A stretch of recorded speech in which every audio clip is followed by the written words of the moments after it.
Students, this is the video number 2 of magnetism. बेटा इसके पहले हम लोगों ने डिस्कस किया था कि मैग्नेटिक बार मैग्नेट क्या होता है, मैग्नेटिक एक्सिस क्या होती है, मैग्नेटिक डाइपोल मोमेंट क्या होता है और इलेक्ट्रोस्टैटिक से जो मैग्नेटिज्म है कैसे आपस में रिलेटेड है, उसको मैंने 1 बाय 1 करके डिस्कस किया था। अब हम देखेंगे कि मैग्नेटिक फील्ड इंटेंसिटी और मैग्नेटिक इंडक्शन दोनों बोलते हैं इसको due to a bar magnet, ठीक है ना। तो सबसे पहले हम क्या लेंगे, एट द एक्सियल पॉइंट। क्या लेंगे बेटा जी? तो सबसे पहले हम लोग लेंगे कि magnetic intensity at the axial point. तो उसको हम यहाँ पर पॉइंट आउट कर दे रहे हैं। तो जो पहला पॉइंट हमारा आएगा उसको हम देख लेते हैं। तो हमारी हेडिंग होगी एट द, ठीक है ना, एक्सियल पॉइंट। तो इस चीज़ को आप लोग समझो, एक्सियल पॉइंट। तो आपको पता है कि आपने इलेक्ट्रोस्टैटिक्स में इलेक्ट्रिक डाइपोल के बारे में डिस्कस किया था, और इलेक्ट्रिक डाइपोल की जो एक्सियल लाइन है, उस एक्सियल लाइन पे आपने कोई पॉइंट लेकर के आपने इलेक्ट्रिक फील्ड फाइंड आउट किया था, आपको याद होगा, ठीक है ना बेटा जी। तो 2kp/r³ करके आपका आंसर आया था। p क्या था? आपका डाइपोल मोमेंट था, ठीक है ना। और इक्विटोरियल पे जब निकाला था तो kp/r³ करके आया था, उसको भी आपने कैलकुलेट किया था। बिल्कुल जो डेरिवेशन आपने वहाँ किया है बिल्कुल सिमिलर यहाँ भी है, ठीक है ना। फिर भी हमें पढ़ाना आपको है, 1 बाय 1 एक्सप्लेन करना है। तो आप लोग समझो इस बात को कि हमारे पास क्या है, एक बार मैग्नेट है ये, और इस बार मैग्नेट के पास 2 पोल होते हैं। एक आपका क्या है, -m है, और एक आपका +m है। साउथ पर आपका क्या होगा, साउथ पोल पर -m लेते हैं। -m क्या है, पोल स्ट्रेंथ है, और +m क्या है, मतलब नॉर्थ पोल की पोल स्ट्रेंथ है, ठीक है बेटा जी। और इसका जो डाइपोल लेंथ है वो उसको हम 2l ले लिया। सेंटर कहाँ पर है, वो है। तो सारा का सारा जितना भी डिस्टेंस का हम लोग कैलकुलेशन करेंगे सब सेंटर से ही करेंगे, ठीक है ना। तो आपने कहा कि मान लीजिए ये आपके पास एक एक्सियल लाइन है और इस पर कोई पॉइंट आपका P है। इसी पॉइंट पर we want to calculate the magnetic field due to the bar magnet. तो आपको पता है कि मैग्नेटिक फील्ड कौन कौन बनाएगा, पॉजिटिव जो आपका पोल स्ट्रेंथ है वो बनाएगा, +m बनाएगा, -m बनाएगा, दोनों का नेट निकाल लेंगे। तो आपको पता है कि जब P पॉइंट पर मैग्नेटिक फील्ड आपका जो +m बनाएगा उसे कैलकुलेट करेंगे तो आ जाएगा वो Bn आ जाएगा, राइट साइड में आएगा। कि मुझे आपको मैंने बताया है कि जो जैसे +q क्या करता है, अपने से दूर बनाता है इलेक्ट्रिक फील्ड, वैसे जो +m है, जो पोल स्ट्रेंथ है प्लस में, वो भी अपने से दूर बनाएगा मैग्नेटिक फील्ड। तो हमने क्या लिखा है, P पॉइंट पर दिखाया हमने, देखो ये क्या आपका Bn मतलब क्या है, नॉर्थ पोल ने मैग्नेटिक फील्ड बनाया राइट साइड पे P पॉइंट पर। ऐसा क्यों है? क्योंकि यहाँ पर जब मैग्नेट रखते हैं तो पॉजिटिव रखते हैं, +1 करके रखते हैं, यूनिट पोल स्ट्रेंथ रखते हैं। एक टेस्ट यूनिट पोल स्ट्रेंथ रखेंगे। जैसे पोल स्ट्रेंथ आपका +m है ना, तो एक यूनिट, एक पोल स्ट्रेंथ लेंगे, एक पोल लेंगे, नॉर्थ पोल लेंगे, जिसकी पोल स्ट्रेंथ क्या होगी, +1 होगी। उसको यहाँ पर रख करके हम कैलकुलेट करते हैं, एज ए टेस्ट पोल मानते हैं उसको। इसको क्या मानेंगे, +1 का मतलब कि यूनिट पोल यहाँ पर रखा गया है। तो यूनिट अगर रखा गया है तो उस पर लगने वाला अगर पॉजिटिव m है, यहाँ पर पॉजिटिव m मतलब m की वैल्यू आपने 1 ले लिया है, तो +m क्या है, उसको रिपेल करेगा Bn से, और -m क्या है, उसको अपनी तरफ अट्रैक्ट करेगा, ठीक है ना, फॉर सिंप्लिसिटी। तो आपने कहा कि +m ने P पॉइंट पर जो फील्ड बनाया, मैग्नेटिक फील्ड, वो राइट साइड बनाया, और जो -m ने बनाया, साउथ पोल ने बनाया, वो लेफ्ट में बनाया। तो P पॉइंट पर जो नेट मैग्नेटिक फील्ड आएगा वो किधर आएगा? आपको पता है कि जो +m है वो P पॉइंट से नज़दीक है, और -m क्या है, P पॉइंट से दूर है। इसलिए प्लस पॉइंट जो आपका पॉजिटिव m है ना, +m है, पोल स्ट्रेंथ है, नॉर्थ जो है, P पॉइंट पर ज़्यादा क्या है, मैग्नेटिक फील्ड बनाएगा, और जो है साउथ पोल क्या है, कम बनाएगा, क्योंकि वो दूर, वो डिस्टेंस पे है। तो अगर आप बी नेट निकालो तो बी नेट क्या आएगा, Bn - Bs आएगा, Bn - Bs आएगा, और Bn ज़्यादा है, मतलब Bn का मतलब क्या है, magnetic field due to the north pole, ये ज़्यादा है। इसलिए P पॉइंट पर जो नेट मैग्नेटिक फील्ड आने वाली है वो राइट साइड में ही आने वाली है, क्योंकि ये ज़्यादा है और ये कम है। इसमें से इसको माइनस करेंगे तो जो नेट आएगा वो राइट साइड जाएगा। सिंपल सी बात है, आप इसको समझ पा रहे हो, ठीक है बेटा जी। तो तो अगर हम आपसे बोलें कि पी पॉइंट पर जो बी नेट आपका है उसको अगर कैलकुलेट करें तो आप लिखोगे सर कि B P magnetic field at point P, उसको नेट में आपसे बी नेट क्या होगा आपका बोलो, ये होगा आपका B N minus B S होगा। ठीक है बेटा जी, आई थिंक मेरी बात आप समझ पा रहे हो मैं क्या लिख रहा हूँ। ठीक है बेटा जी, तो लिखते हैं। अगर मैं आपसे बोलूँ बताइए कि what is the value of B N, ये प्लस एम जो है पी पॉइंट पर क्या बनाएगा मैग्नेटिक फील्ड, तो फार्मूला मैं आपको बता चुका हूँ। जैसे प्लस एम से पी पॉइंट की क्या डिस्टेंस है उसको पहले मेजर करो। आप कहते हो ना कि मान लो अगर यहाँ पर प्लस यू चार्ज है और यहाँ से उसने क्या किया आर डिस्टेंस पर, उसको निकालना है कि इलेक्ट्रिक फील्ड क्या बनाएगा वो, तो कहोगे सर बनाएगा के क्यू अपॉन आर स्क्वायर। के क्या है, के आपका है इलेक्ट्रोस्टैटिक कांस्टेंट, क्यू क्या है जो चार्ज की वैल्यू है, अपॉन आर स्क्वायर क्या है दोनों पॉइंट और क्यू के बीच का डिस्टेंस है। वैसे यहाँ भी अगर निकालने के लिए बोले आपको तो प्लस एम क्या है पॉजिटिव चार्ज की तरह बिहेव करेगा, और प्लस एम से लेके पी तक का जो डिस्टेंस हमने लिखा है वो क्या लिखा है बेटा, आर प्लस एल लिखा हुआ है। देखो ना आर प्लस एल है ना, यहाँ से लेके यहाँ तक आर प्लस एल लिखा हुआ है। और सेंटर से क्या डिस्टेंस हमने लिया, इसको आर लिया है, तो एस पोल से क्या होगा आर प्लस एल होगा। सारी डिस्टेंसेस को यहाँ पर हमने मेंशन किया हुआ है। तो बताइए प्लस एम जो है पी पॉइंट पर जो बनाएगा मैग्नेटिक फील्ड वो क्या बनाएगा, वो बनाएगा बेटा जी देखो क्या बनाएगा, म्यू नॉट अपॉन 4 पाई। ये तो के का काम करेगा, ठीक है ना। इसके बाद क्यू अपॉन आर स्क्वायर, तो यहाँ पर एम अपॉन आर स्क्वायर कितना होगा, आर की वैल्यू क्या है R minus L whole square. I think मेरी बात आप समझ गए हो। और यही डेरिवेशन आपने इलेक्ट्रिक डाइपोल में भी किया हुआ था। और माइनस बी एस क्या होगा, बी एस होगा आपका simple mu naught upon 4 pi M upon R plus L whole square, क्योंकि ये डिस्टेंस क्या है आर प्लस एल का होल स्क्वायर। आई थिंक मेरी बात आप समझ गए। बी एन माइनस आपने बी एस किया, अपने मैग्नीट्यूड को आपने सिंपल पॉइंट आउट कर लिया। ठीक है बेटा जी, अगर इसको सॉल्व करोगे आप तो क्या आ जाएगा आपका, बी पी आपका आ जाएगा म्यू नॉट अपॉन 4 पाई आपने कॉमन ले लिया। ठीक है बेटा जी, इन ब्रैकेट क्या बचा 1 upon R minus L whole square minus 1 upon R plus L whole square bracket close. यहाँ पर एम भी आपने कॉमन ले लिया है। ठीक है बेटा जी, और एक चीज़ आप जानते हो कि जो मैग्नेटिक मोमेंट होता है वो क्या होता है, pole strength into electric dipole length, ये भी आप जानते हो। इसको आप लोग पॉइंट आउट किए रहना। ठीक है बेटा जी, जब इसको हम सॉल्व करेंगे तो देखो क्या आएगा, इसको हम सॉल्व कर रख के भी मल्टीप्लाई करोगे स्क्वायर बनाओगे तो आ जाएगा तुम्हारा B P is equal to mu naught M upon 4 pi. ठीक है बेटा जी, जब इसको आप मल्टीप्लाई करके स्क्वायर करोगे तो आ जाएगा तुम्हारा 4 R L upon R square minus L square का होल स्क्वायर। सिंपल सी बात है, एलसीएम लोगे और मल्टीप्लाई करोगे तो आपका 4 आर एल आएगा और जो कटना है वो कटेगा, वो इसका स्क्वायर करोगे, इसका स्क्वायर करके सॉल्व करोगे ऊपर की तरफ, और ये ए प्लस बी का whole square and A minus B का whole square into A plus B का करोगे तो आपको इतना मिलेगा। ठीक है बेटा जी, ये मैंने किया भी है। तो अब आ गया आपका इज इक्वल टू क्या आ गया, म्यू नॉट, है ना बेटा जी। आप कहोगे सर जो रिजल्ट आपका आया म्यू नॉट अपॉन 4 पाई, है ना, टू कैपिटल एम। देखो यहाँ पर क्या लिख लोगे, इसको आप इसको लिख सकते हो कि इसको लिख सकते हो आप कितना, एम इंटू 2L, है ना, into 2R upon R square minus L square whole square. ये चीज़ तो आप कर ही सकते हो। और आपको पता है ये वाला टर्म कितना होगा, ये होगा मैग्नेटिक मोमेंट के बराबर। तो इसको आप यहाँ लिख सकते हो कि नेट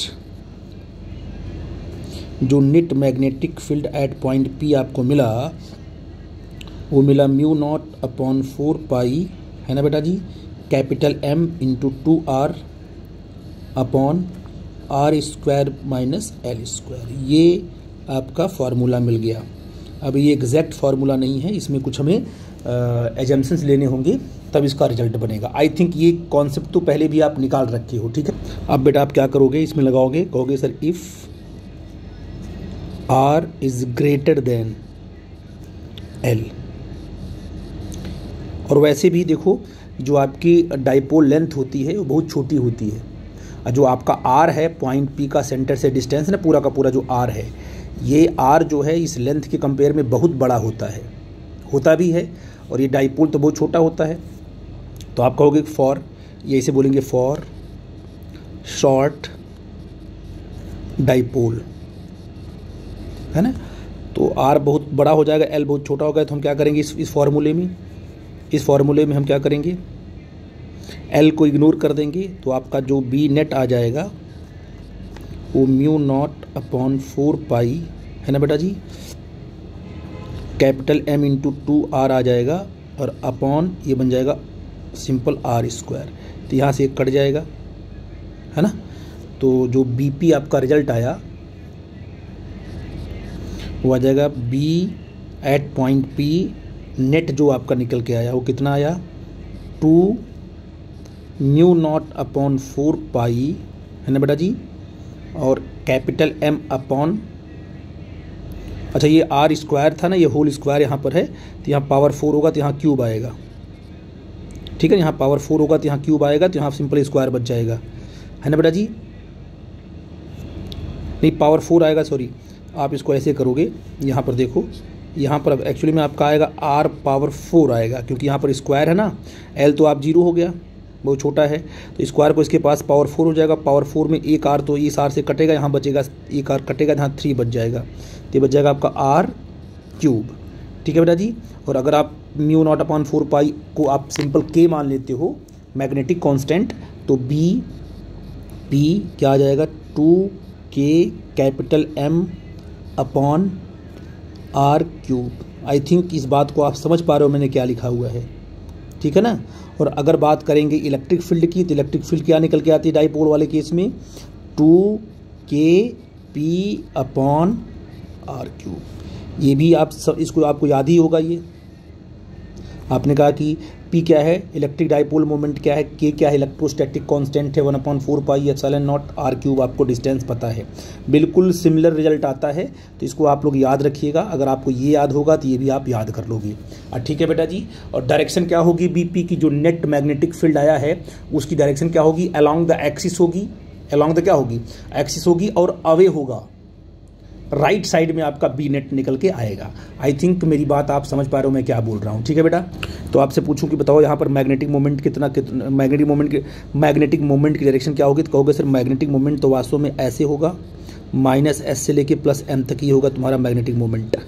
तो अगर डायरेक्शन की बात करें यहाँ पर, तो इसको हम वेक्टोरियली भी इसको क्या है, इसको हम वेक्टोरियली डिफाइन कर सकते हैं। ये तो मैंने आपको ऐसे लिखा हुआ है समझने के लिए, याद करने के लिए। इसको हम अगर वेक्टोरियली डिफाइन करें तो क्या आएगा, B net is equal to क्या आ जाएगा, 2K, है ना बेटा जी, capital M in vector upon R³। आप देख रहे हो मैंने क्या लिखा हुआ है, जिस डायरेक्शन में क्या है मैग्नेटिक डाइपोल मोमेंट है, लेफ्ट टू राइट है, उसी में आपको नेट मैग्नेटिक फील्ड भी मिल रही है। इधर अगर इस पॉइंट पे निकालोगे मैग्नेटिक फील्ड, तब भी आपको राइट साइड में ही फील्ड, इस एक्सिस में जब भी निकालोगे तो राइट साइड पे ही क्या है, अगर ऐसी पोजीशन होगी तो राइट साइड में फील्ड आपको मिलेगी। आई थिंक मेरी बात आप समझ गए, ठीक है बेटा जी। ये तो आपका डेरिवेशन था, सिंपल था। अब हम अगले कॉन्सेप्ट में आएंगे, ठीक है बेटा। अब बेटा यहाँ पर देखो कि हम इसका जो दूसरा पॉइंट है कि when point lies on equatorial point, ये जो बाइसेक्टर होता है ना, ये लाइन जो मैग्नेट को बाइसेक्ट करती है, और इस लाइन को बोलते हैं इक्वेटोरियल लाइन। तो इस लाइन के किसी पॉइंट P पर हम जो है मैग्नेटिक फील्ड का कैलकुलेशन करना चाहते हैं। तो आपको पता है कि जिस पॉइंट पर हमें मैग्नेटिक फील्ड निकालना होता है वो पॉइंट जो है सेंटर से R डिस्टेंस पे है, ठीक है बेटा जी।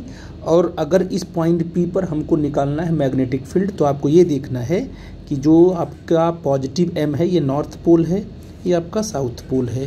तो जो पॉजिटिव M है वो P पॉइंट पर मैग्नेटिक फील्ड कितना बनाएगा उसको निकाल लेंगे, फिर -M P पॉइंट पर मैग्नेटिक फील्ड कितना बनाएगा उसको निकाल लेंगे। दोनों को निकाल करके हम सॉल्व करेंगे। आपको पता है कि जब प्लस एम पी पॉइंट पर मैग्नेटिक फील्ड बनाएगा तो उस मैग्नेटिक फील्ड की जो डायरेक्शन होगी वो अवे होगी। तो इस तरह के इस लाइन से दूर जाती हुई लाइन आपको दिखाई पड़ेगी ऐसे, ठीक है। ये आपका हो जाएगा magnetic field at point P due to north pole. तो अगर पॉइंट पी आपका यहाँ पे है तो ये आपका हो जाएगा बी एन हो जाएगा, ठीक है बेटा जी। ये अवे होगा। और अगर हम मानते हैं कि ये आपका जो एंगल है थीटा है, ठीक है बेटा जी, तो डिस्टेंस भी आप कैलकुलेट कर लोगे, उसको हम बाद में करेंगे।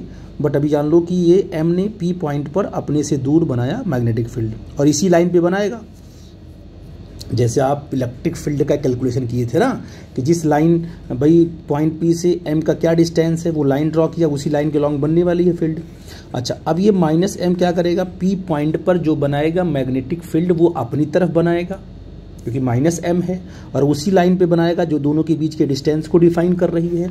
तो आपने कहा कि यहाँ पर जो मैग्नेटिक फील्ड बना वो ऐसे बना, ये बना आपका बी एस, ठीक है बेटा जी। कोई दिक्कत की बात तो है नहीं इसमें।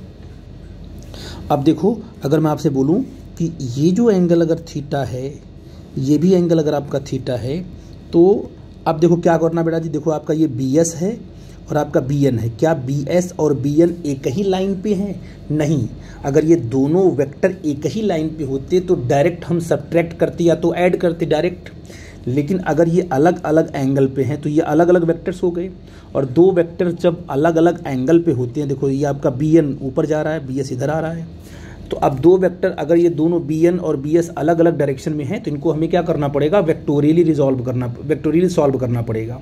इसके लिए हमें क्या करना पड़ेगा, एक को एक्स पर और एक को वाई पर रिजॉल्व कर, पूरा एक्स और वाई पर दोनों को रिजॉल्व करके सॉल्व करना होगा।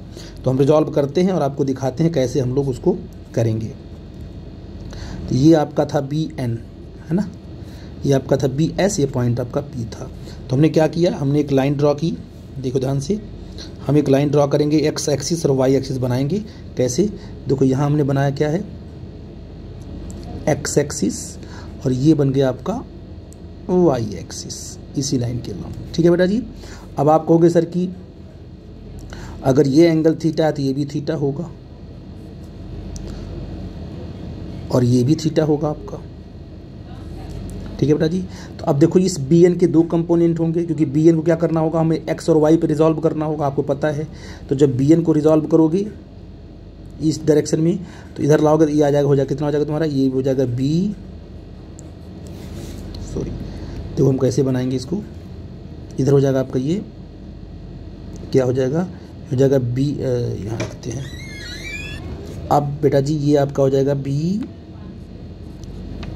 क्या हो जाएगा, बी एन कॉस थीटा। तो इस डायरेक्शन में अगर आप बी एन को लेके आए तो बी एन कॉस थीटा, ऊपर क्या हो जाएगा बेटा जी, बी एन साइन थीटा। तो इस बी एन को हमने हॉरिजॉन्टल और वर्टिकल हमने रिजॉल्व कर दिया, ठीक है ना।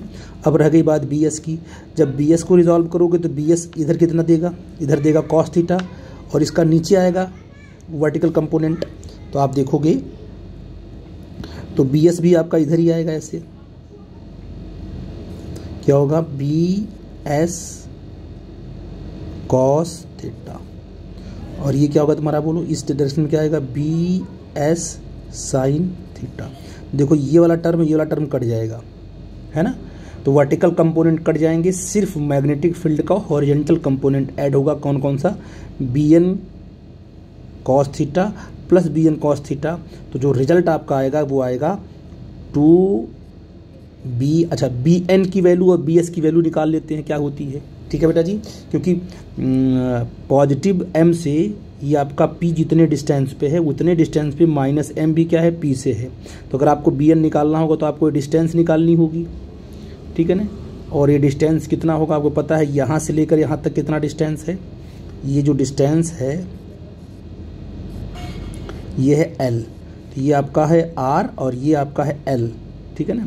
हाइपोटेन्यूज क्या होगा तुम्हारा, अंडर रूट क्या होगा, r square plus l square, ठीक है बेटा जी। तो अगर हम bn की वैल्यू आपसे पूछे तो what is the value of bn क्या होगा, तो bn होता है म्यू नॉट अपॉन 4 पाई, और चार्ज क्या है, m upon distance, sorry charge क्या लेंगे हम, चार्ज लेंगे small m upon distance between two, क्या होगा, आर स्क्वायर करेंगे तो जाएगा R square plus L square. ये तो आपका बी एन आ गया, और इतना ही बी एस भी इतना है, आप निकाल के देखो तो बी एस की वैल्यू भी क्या आएगी, डायरेक्शन इसकी माइनस एम की तरफ होगी, लेकिन जो बी एस की वैल्यू आएगी वो यही आएगी, क्योंकि डिस्टेंस सेम है, एंगल भी सेम है, तो सब कुछ सेम आने वाला है। ठीक है ना, यहाँ भी आपका एल होगा, तो B S equal to B N. तो आप कहोगे सर कि हम जानते हैं बी एस इक्वल टू क्या है, तो बेटा आपने कहा कि B S is equal to आपका बी एन है, और इसकी जो वैल्यू आई है वो आई है म्यू नॉट अपॉन 4 पाई, है ना, M upon R square plus L square. ये तो आपकी वैल्यू आ गई कि इसकी बी एस और बी एन की। लेकिन जो पॉइंट पी पर नेट मैग्नेटिक फील्ड आ रहा है वो कितना आ रहा है, वो 2b कितना आएगा बेटा जी, देखो जो फील्ड आ रहा है आपकी वैल्यू आ रही है वो आएगा 2b। अब बी एन बी एस बराबर है ना, तो आप बी एन को बी एस बराबर, तो 2b कॉस थीटा, ठीक है ना, कि बी एस और बी एन बराबर है तो 2 बन जाएगा 2b कॉस थीटा, है ना। तो नेट वैल्यू क्या होगी बेटा जी, तो बी नेट ये होगा बी पी होगा, एट पॉइंट पी होगा, और हॉरिजेंटल होगा लेफ्ट साइड में, कितना होगा 2, और बी की वैल्यू क्या है, बी की वैल्यू आपकी ये है mu naught upon 4 pi small M upon R square plus L square. ये तो कर लोगे आप लोग, कोई प्रॉब्लम की बात तो है नहीं। 2 हो गया तुम्हारा, 2 से मल्टीप्लाई किया 2b हो गया। अब आपका आ गया क्या आ गया, कॉस थीटा। कॉस थीटा भी यहाँ पर पॉइंट आउट करना होगा, क्योंकि बी जो बी नेट आएगा वो आएगा 2bn कॉस थीटा। bn लिखो चाहे bs लिखो, सिंपल एक ही बात है ना बेटा जी, क्योंकि bn अब इनको सम करोगे तो यही आएगा, दोनों को सम करोगे तो इतना आ गया आपका कॉस थीटा। और कॉस थीटा की वैल्यू क्या होगी, अगर देखा जाए इस ट्रायंगल में देखो कॉस थीटा क्या है, यहाँ से लेके यहाँ तक ये पूरा का पूरा एल है ना बेटा जी, और ये पूरा का पूरा आर है, तो क्या होगा तुम्हारा कॉस थीटा क्या होता है, बेस अपॉन हाइपोटेनियस, ये आपका root R square plus L square है। तो यहाँ रख सकते हो कि जो आपका बी पी आएगा वो आएगा 2 mu naught upon 4 pi M upon R square plus L square, close कर दोगे, इंटू क्या लिखोगे इसको, L upon root R square plus L square. तो इसमें हमने कॉस थीटा की वैल्यू भी पुट कर दी। ठीक है बेटा जी, अब दोनों को अगर इसको साथ में ले लेते हैं तो क्या हो जाएगा, देखो ये हो जाएगा B P is equal to 2, ये हो जाएगा म्यू नॉट अपॉन 4 पाई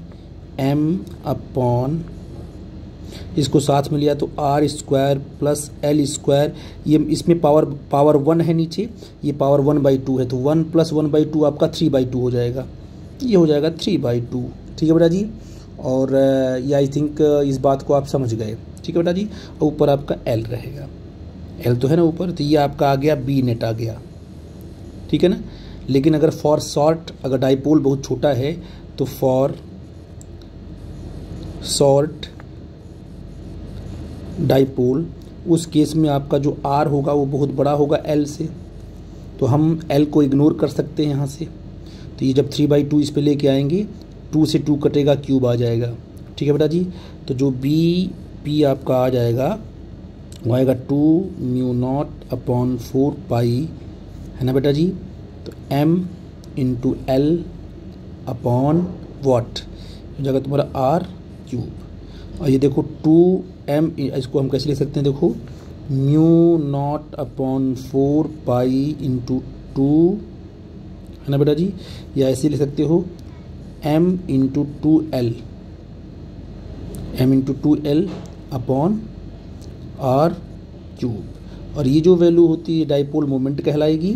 तो यहाँ पर लिखोगे आप लोग कि B P is equal to mu naught upon 4 pi capital M upon R cube. यहाँ पर जो कैपिटल M है, यहाँ पर जो M है, दोनों में फ़र्क है, ये आपका पोल स्ट्रेंथ है और ये डाइपोल मोमेंट है, इसीलिए मैं इसको थोड़ा सा बड़ा लिखूँगा तो आप लोग समझ में, ये आपका ऐसे M अपॉन आर क्यूब। ये आपका आ गया क्या, magnetic field at point P, magnetic field at the equatorial point, ठीक है ना। तो उसको आपने कैलकुलेट कर लिया, और इसको अगर हम टर्म ऑफ लिए ऐसे लिखते हैं तो B P is equal to K M upon R cube. और जो इलेक्ट्रिक फील्ड के केस में आया था इक्वेटोरियल पॉइंट पर, वो कितना आया था, के पी अपॉन आर क्यूब। यहाँ पर के क्या चीज़ है, यहाँ पर के है म्यू नॉट अपॉन 4 पाई है, यहाँ पर के क्या था 1 अपॉन 4 पाई एप्सिलॉन नॉट था।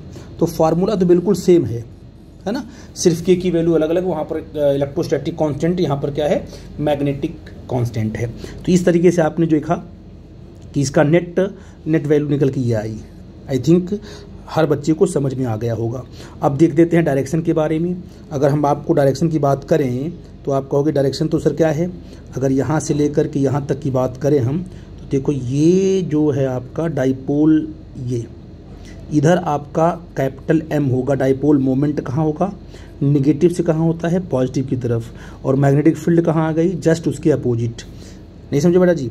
तो अगर इसको हम वेक्टोरियली रिप्रेजेंट करें इसी को यहाँ पर, तो क्या हो जाएगा, देखो वेक्टोरियली अगर रिप्रेजेंट करें हम, तो आप कहोगे कि vector B P is equal to minus K M vector upon R cube. Minus क्यों लिया, क्योंकि इक्वेटोरियल पॉइंट पर जो मैग्नेटिक फील्ड होती है ड्यू टू बार मैग्नेट, वो डाइपोल मोमेंट के, मैग्नेटिक डाइपोल मोमेंट के जस्ट अपोजिट होती है। और ऐसा आपने इलेक्ट्रिक डाइपोल में भी देखा था। तो बिल्कुल सिमिलर फार्मूला है, इसलिए आपको बहुत परेशान होने की ज़रूरत नहीं है। आई थिंक आप लोग इस कॉन्सेप्ट को बिल्कुल समझ गए होंगे। तो मैं अब मैं न्यू टॉपिक को ले रहा हूँ, जिससे कि आपको उसमें और भी कॉन्सेप्ट नए मिलेंगे। ठीक है बेटा। अब बेटा एक टॉपिक बड़ी ही इम्पॉर्टेंट है, बिल्कुल सिमिलर आपके जो है इस इलेक्ट्रोस्टैटिक और कि जो इलेक्ट्रोस्टैटिक के केस में जो आपने इलेक्ट्रिक डाइपोल को मैग्नेटिक फील्ड में रखा था, उस पे इलेक्ट्रिक डाइपोल को आपने इलेक्ट्रिक फील्ड में रखा था और उस पे लगने वाले टॉर्क को आपने कैलकुलेट किया था। तो वहाँ पर P क्रॉस की कर आया था, dipole moment vector cross electric field vector P cross E करके आपको जो है टॉर्क मिला था। तो यहाँ भी बिल्कुल सिमिलर होगा, जो दोनों की एनालॉजी है बिल्कुल सिमिलर है। यहाँ केस कितना आएगा टॉर्क, यहाँ पे जो टॉर्क आपका आने वाला है वो टॉर्क जो आपका आएगा वेक्टर में अगर बात करें तो magnetic moment and cross E करके आएगा, ये क्रॉस से B आएगा, इसमें B है तो इसमें B आएगा। ठीक है ना। और इलेक्ट्रिक फील्ड वाले केस में क्या आ रहा था, torque is equal to P cross E आया था। तो बिल्कुल ही चलती है सिमिलर। ये आपके पास ये आपका इलेक्ट्रिक टॉर्क है, ये आपका मैग्नेटिक टॉर्क है। ठीक है बेटा जी। तो इनको हम लोग 1 बाय 1 करके एक्सप्लेन करेंगे यहाँ पर। तो कैसे निकालेंगे, देखो ये आपके पास बार मैग्नेट यहाँ रख दिया मैंने, ये आपका बार मैग्नेट है ना, जिस पर -m हमने नीचे ले लिया। इसका पोल स्ट्रेंथ साउथ है, नॉर्थ पे +m ले लिया है पोल स्ट्रेंथ, और फील्ड को लगा दिया, हॉरिजेंटल लगा दिया है। तो आपको पता है कि -m जो होगा इस पर लगने वाला जो नेट फोर्स है, जो आपका इसमें मिलेगा F नेट होगा, ये आपका 0 होगा। ये तो आप जान ही रहे हो, क्योंकि न्यूटन थर्ड लॉ से क्या है, जितना फोर्स कहाँ लगा राइट साइड में, उतना ही फोर्स लगा आपका लेफ्ट साइड में। ठीक है बेटा जी। तो according to Newton third law net force acting on this bar magnet is 0। ठीक है ना। तो F नेट आपने 0 कर दिया। लेकिन टॉर्क आप इस पर कैलकुलेट कर सकते हो, क्योंकि जब +m पर फील्ड कहाँ राइट साइड में है, तो फील्ड क्या करेगी +m पर राइट साइड में फोर्स लगाएगी नॉर्थ पोल पे, और -m आपका S पोल पे कहाँ लगाएगी, लेफ्ट में लगाएगी। तो ये रोटेट करेगा इस तरीके से, है ना। रोटेशन उसमें आएगा क्लॉकवाइज रोटेशन, ये वाला पार्ट इधर घूम के आएगा, ये वाला पार्ट उधर ऊपर घूम के जाएगा। ठीक है बेटा जी। तो मान लो कोई पोजीशन आपके थीटा है, थीटा पे रखा गया है, तो अब देखते हैं कितना टॉर्क एक्ट होगा। इसको आप जानते हो कि इन दोनों में से कोई एक फोर्स ले लेते हैं, फोर्स इनटू क्या करेंगे, दोनों फोर्सेस के लाइन ऑफ फोर्सेस के बीच का जो है परपेंडिकुलर डिस्टेंस लेते हैं। तो इसको निकालने के लिए जो आप टॉर्क क्या होता है, F इंटू आर लिखते हैं टॉर्क को, F आर की बात करते हैं, मतलब फोर्स इंटू डिस्प्लेसमेंट। या फोर्स इंटू डिस्टेंस, लेकिन डिस्टेंस कौन सी होती है उसको देखना होता है। फोर्स तो आपको मिल गया, कोई दोनों में से कोई एक फोर्स ले लेंगे, दोनों में से एम बी एक फोर्स है राइट साइड में, एम बी एक लेफ्ट साइड में, इन दोनों का मैग्नीट्यूड सेम ही है, कोई एक फोर्स ले लेंगे। तो कैसे करेंगे बेटा, देखो इसको सबसे पहले निकालेंगे हम लोग क्या कि इन दोनों फोर्सेस के लाइन के बीच का जो परपेंडिकुलर, ये जो है लाइन ऑफ एक्शन होगा ना, ऐसे इस फोर्स का line of action of force ये है, इसकी लाइन, इस फोर्स का जो लाइन ये बनेगा और इसका ऐसे ये बनेगा। अब इन दोनों के बीच का जो, इन दोनों line of action of force ये है, line of action of force ये है, इन दोनों के बीच का जो परपेंडिकुलर डिस्टेंस होगा, आप कहीं से भी निकाल सकते हो, यहाँ से आप निकाले ऐसे, ये डिस्टेंस हम लाएंगे कैलकुलेशन में। आई थिंक मेरी बात आप समझ गए, ठीक है बेटा जी। तो ये डिस्टेंस कितना होगा, ये आपका 2L है, एंगल कितना थीटा है, तो ये भी थीटा ही होगा आपका ये एंगल, है ना बेटा जी। ये कितना होगा, ये तो अगर ये पूरा का पूरा यहाँ से लेके यहाँ तक 2L है तो इस पे आएगा 2L cos थीटा आएगा ना, हॉरिजॉन्टल आएगा कंपोनेंट, और अगर इस पे लेंगे तो कितना आ जाएगा 2L sin थीटा आ जाएगा। तो ये जो डिस्टेंस आपकी आई perpendicular distance between the line of action of forces, वो कितना आ गया 2L sin थीटा आ गया। ठीक है बेटा जी, इसको आप लोग समझ रहे हो। तो अब इसको देख के देखो, इसमें आपने इसको निकाला, कैलकुलेट किया, जो आपके नोटबुक में उसकी अकॉर्डिंग चलेंगे हम। तो यहाँ पर जो टॉर्क एक्ट होगा उसकी हम करते हैं, तो जो टॉर्क एक्ट हुआ है ना, वो होगा फोर्स इनटू, है ना, आर क्या होगा, जो परपेंडिकुलर आपका डिस्टेंस है 2L sin थीटा, है ना बेटा जी। और आई थिंक इस बात को आप समझ गए, ठीक है ना। फोर्स क्या लेंगे, फोर्स क्या आपका है, फोर्स आपका है, इन दोनों में से कोई एक ले लीजिए, एक का magnitude small m capital B 2L sin theta, ठीक है बेटा जी। और आपको पता है कि m इंटू 2L क्या होता है, तो torque is equal to m into 2L B sin theta.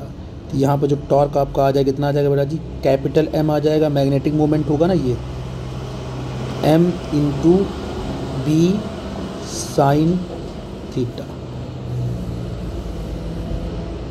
ठीक है ना।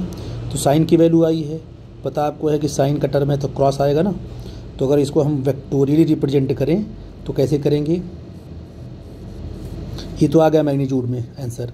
अगर इसको हम वेक्टोरियली रिप्रेजेंट करें तो होगा torque is equal to M cross B,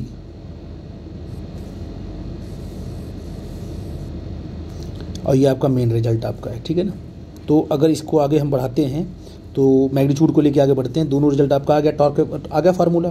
तो टॉर्क होता है आपका है M B sin थीटा, यहाँ पर जो M आपका है मैग्नेटिक मोमेंट है, याद रखना, ये आपका टॉर्क है।